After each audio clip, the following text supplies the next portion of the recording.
سړي مړه کړي بیا خپله خور او خپله لور او اولاد بیا په بدو کې ورکوي. آزاد انسان او زنانه او پیغلې جنکۍ مسلمانې جنکۍ الله او د الله پیغمبر باندې ایمان لرونکي جنکۍ په تاوانونو کې ورکول او په روغ کې ورکول ناروا دي. داسې روغه ناروا ده. علماو ته پکار دي، د قوم مشرانو ته پکار دي چې په داسې روغ کې د سره کینوي. زما په خیال باندې د دې آغاز پښتنو کې په ښه طریقه شوی دی. د دې آغاز داسې شوی دی چې دا دواړو کورونو منځ کې خپلوي وشي، خو بیا رفته رفته چې زمانه تېره شوې ده نو بیا نوم پې دې کېښودی شو چې بدو کې او سوره. بیا ډېر وخت هغه جلۍ هغه کور کې واده شي، هغه هلک ورته ګوري نه، دا هغه هلک مور ورته په سپکه ګوري، د دښمن په نیت په سترګه ورته ګوري، دا هغه هلک خپلوان ورته په سپکه باندې ګوري. دا ناروا دي، داسې روغې ناروا دي. انسانان په روغو کې ورکول ناروا دي. قرآن کې الله فرمایلي چې چا څوک قتل که دا د مقتول د ورثو خوښه ده. چا سړی قتل کوي او په دې قتل کوي او روغه کوي نو روغه دې وکړي، په روغه کې به دیت به ورکوي، پیسې به ورکوي، خونبها به ورکوي، پیسې به ورکوي. دا الله پیغمبر نه دی ویلي چې په روغه کې ښځې ورکوي. په روغه کې ښځې ورکول ناروا دي. علماو ته پکار دي چې په داسې روغو کې د سره کیني نه. د قوم سپین ګورو ته پکار دي چې په داسې روغو کې د سره کیني نه. همدغه شان ښځو ته ښایسته تعلیم ورکول، پرده کې ستر کې د خپلو محرمونو نه محرمو سړیو نه یا د نورو ښځو نه په خپل کلي کوڅو محله کې که اسلامي حکومت وي د هغې دپاره یو اسلامي چوکاټ جوړ کړي او د ښځو نصاب او د جنکو نصاب د تعلیم نصاب د هلکانو د تعلیم نصاب نه بیل پکار دی. ښځو دپاره لنډ نصاب پکار دی او ښځې چې شریعت د کوم مقاصدو دپاره تیاری داسې نصاب هغې دپاره جوړول غواړي چې همغه مقاصدو ته تیاری کړي. غربي نظام تعلیم غلط دی. غربي نظام تعلیم کې د هلکانو د جنکو په نصاب کې فرق نشته. هلک سره هم توپکي په فوز کې او ښځې سره هم ښځه هم په پولیسو کې هلک هم په پولیسو کې یو برابر نصاب دی، یو برابر کار ته اخلي.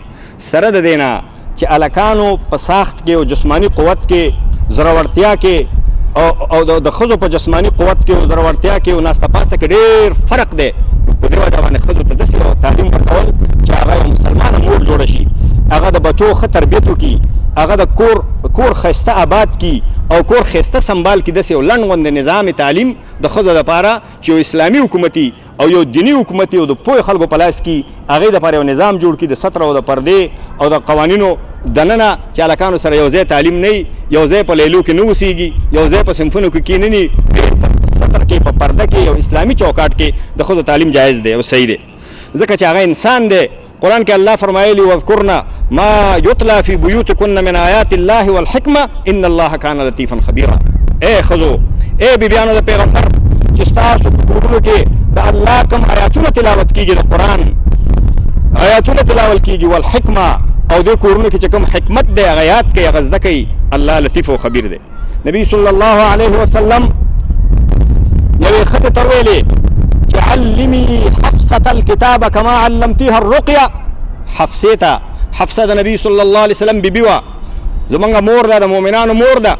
نبی صلی الله علیه وسلم یوې ښځې ته وی لکه چې څنګه د حفصې ته دم ښودلی دی، دم څه دم یې ورته ښودلی و، نو همدغه شان حفصې ته خط هم وښیه، خط ورته وښیه، خط کتابت ورته وښیه.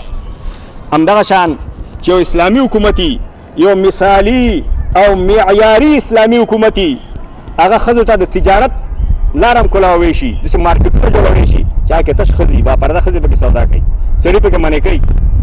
یو اسلامي حکومت چې یو مثالي او صحیح اسلامي حکومتي هغه ښځو ته په کوڅو کې په کورونو کې دننه سمال انډسټریز د تجارت واړه او د صنعت او د حرفت واړه مرکزونه کولاوی شي چې هلته کاروبار وکړي، څه وکړي، کونډې بېوزله ښځې ځان لپاره پیسې وګټي. اسلام دوه شیان منع کړي، یو د ښځو د سړو یو ځایوالی او یو بې پردګي او بې ستري، چې بې پردګي پکې نه وي، بې ستري پکې نه وي، د ښځو د سړو یو ځایوالی نه وي، د ښځو د سړو یو ځای ناسته او خلوت نه وي. نو بېله طریقه باندې یو اسلامي حکومت، یو دیني حکومت چې د هغې په لاس کې دیني خلک، د هغې په راس کې او د هغې په سر کې دیني او اسلامي خلک وي، الله او پیغمبر باندې ایمان وي او ستر و پردې مسله باندې ایمان وي، الله حکمونو احترام کوي، دغسې حکومت هغې ته یو چوکاټ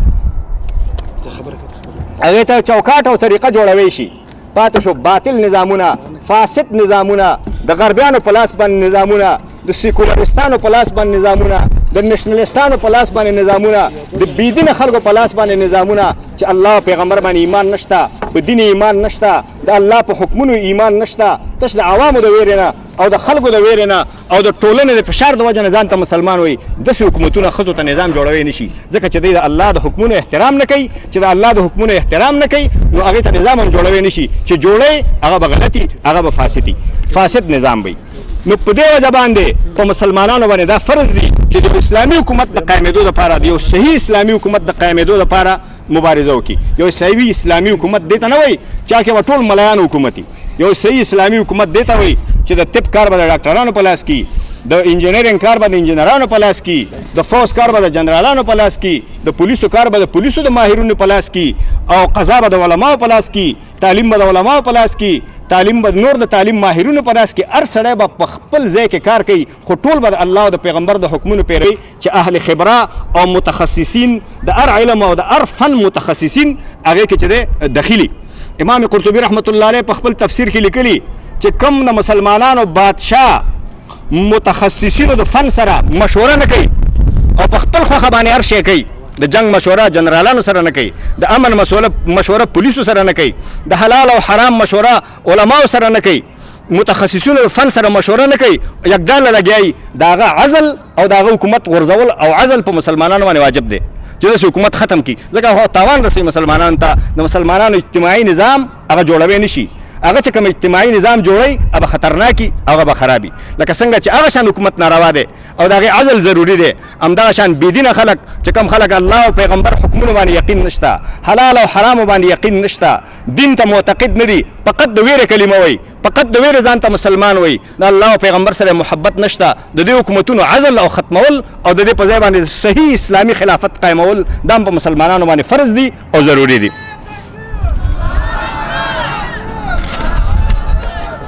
آخري خبره زدا کوم چې لکه څنګه د ښځو حق دی همدغه شان د میړونو حق هم په ښځو باندې شته دی. نبی صلی الله علیه وسلم فرمایلی ایما امرأة ماتت وزوجها عنها راض دخلت الجنه. یو ښځه چې په داسې حالت کې مړه شي چې میړه ته خوشحالي، خپل میړه خوشحال ساتلی، الله دغه ښځه جنت ته دننه کوي، جنت ته الله دننه کوي. نبی صلی الله علیه وسلم فرمایلی چې د میړه په ښځې باندې دونه حق دی که د انسان سجده انسان ته روا وی، ما به ښځو ته حکم کړی وی چې میړونو ته سجده کړی وی.